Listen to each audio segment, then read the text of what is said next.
We're back, and what happens next now in Venezuela after the U.S. capture of dictator Nicolás Maduro and President Trump's plans to run the country is a big question on many people's minds. To address it and more, we're joined by exactly the right person, retired Army Lieutenant General H.R. McMaster, who, of course, served as National Security Advisor in the first Trump administration.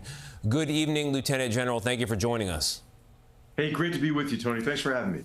So, General, one way to look at what happened in the last 48 hours in Venezuela is the U.S. toppled the dictator but left the dictatorship in place. Maduro's lieutenants are all still running the country. If you're Venezuelan right now, how is that a new birth of freedom? What was the point of all this? Well, I think the point was to bring him to justice and to take this, what is a very complicated first step to replacing the Maduro regime with a legitimate regime. You got to remember, this guy, stole the election blatantly. I mean, it was obvious to everybody that 70% plus of Venezuelans had voted that guy out of office, and he's had this devastating effect on the country. So you're right, Tony, this is just the first step in what's going to be, I think, increasing pressure on the regime, mainly focused on drying up their cash flow. But, General, you've, of course, been here before with the toppling of Saddam Hussein in Iraq, also toppling of the Taliban in Afghanistan. Those are not exactly reassuring case studies of where this goes from here. If you were advising the president, what would you tell him to do today? Well, I think what we have to do is look at the unique circumstances of Venezuela. It's not Iraq. It's not Afghanistan.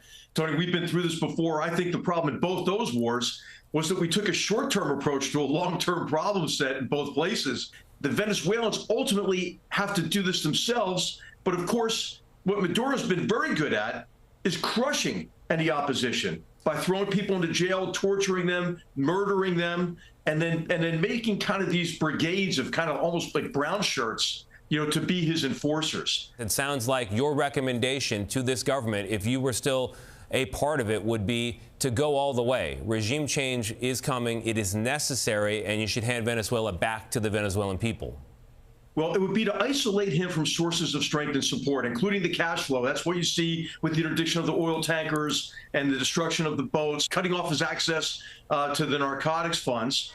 And then, of course, there are many Venezuelans who are ready to come back and rebuild the country. Remember, there are 8 million Venezuelans have fled the country. These are really talented, resourceful people who are ready to go back and reclaim their country. Yep, General, I hear you. It sounds like President Donald Trump's going to have to call you and hire you back in order to get your frankest recommendation this evening. I think I know where you're going with all this, so I appreciate you shedding light on it for our viewers. Thank you very much, Lieutenant General H.R. McMaster. Thanks, Tony.